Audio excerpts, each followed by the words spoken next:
नमस्कार, मैं आपका फैमिली डॉक्टर प्रोफेसर मृदुल मल्होत्रा। आज बोन हेल्थ के बारे में बात करने जा रहे हैं। हमारे देश में बोन हेल्थ पे सब लोग अपने मन से विटामिन डी, कैल्शियम खाते रहते हैं, लेकिन तब भी बोन उनकी कमज़ोर रहती है, हड्डियों में दर्द बना रहता है। तो ये हम मॉडल लेके आए हैं आपके लिए, ठीक है। तो 35 साल के बाद फीमेल्स में बोन हेल्थ पे ज़रूर ध्यान देना है, और 45 साल के बाद मेल्स पे भी ध्यान देना है, क्योंकि दोनों को मीनोपॉज होता है। ये कोई नहीं जान रहा आजकल, ज़्यादातर लोग नहीं जान रहे। फीमेल्स का जब मीनोपॉज होता है तो हार्मोन्स कम हो जाते हैं, एस्ट्रोजन बनना बंद हो जाता है, तो बोन्स कमज़ोर हो जाती हैं। तो हमें क्या करना होता है, उनकी बोन्स को ठीक करना होता है, उनकी हेल्थ इंप्रूव करनी होती है।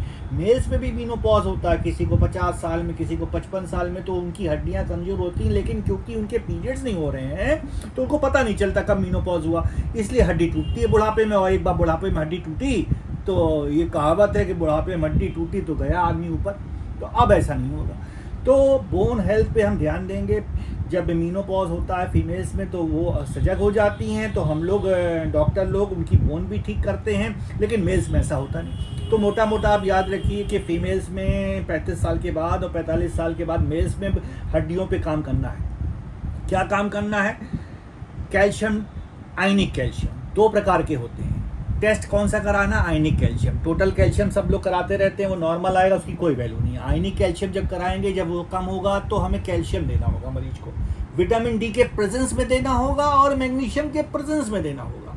तो लोग ये जान नहीं रहे हैं, तो मैग्नीशियम भी चलेगा, विटामिन डी भी चलेगी, आयनिक कैल्शियम भी चलेगा, ठीक है। अगर आपने मन से आप कैल्शियम ज़्यादा लेते रहेंगे तो हार्ट की वेसल्स में जाके जम जाएगा, और जब हार्ट की वेसल्स में जम जाएगा तो आपको हार्ट अटैक होगा, एथेरोस्क्लेरोसिस होने लगेगी। तो अपने मन से कैल्शियम मत लीजिए।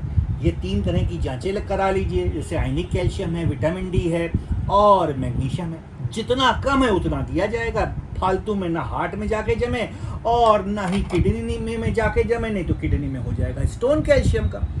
तो अपने मन से आप मेडिकेशन मत करिए, ये 3 जांचें कराइए। मैग्नीशियम है, आयनिक कैल्शियम, विटामिन डी, उस हिसाब से आपकी वैल्यू आएगी। इंजेक्शन देना है, टैबलेट देनी है, क्या देना है, ये पता चलेगा। तो ऑस्टियोपोरोसिस में कौन सी हड्डियां सबसे ज़्यादा पहले कमज़ोर होती है, इस पे ध्यान देंगे।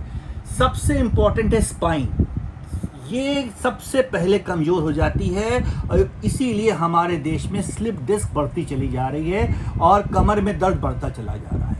ये इतनी खतरनाक चीज़ होती है कि इस पर अगर आपने ध्यान नहीं दिया तो अंदर मेरी है स्पाइनल कॉर्ड और हो जाएगी आगे चल के पैरालिसिस। तो इस पर ध्यान दीजिए। ये अलग से हड्डी हम लेके आए हैं मॉडल के रूप में, ये है वर्टिब्रा। ये स्पॉन्जी फॉर्म होती है, मतलब इसमें स्पंज होता है, इन हड्डियों में स्पंज होता है, जो कैल्शियम, आयनिक कैल्शियम, विटामिन डी, मैग्नीशियम और कई पदार्थों से बनता है। तो वही हमको सप्लीमेंट करना होता है, हर व्यक्ति की वैल्यू के हिसाब से देना है, नहीं तो उसको साइड इफेक्ट्स हो जाएंगे उसके, ठीक है। तो वो जब सप्लीमेंट करते हैं तो ये देखिए हड्डी है और ये है स्पंज इसका।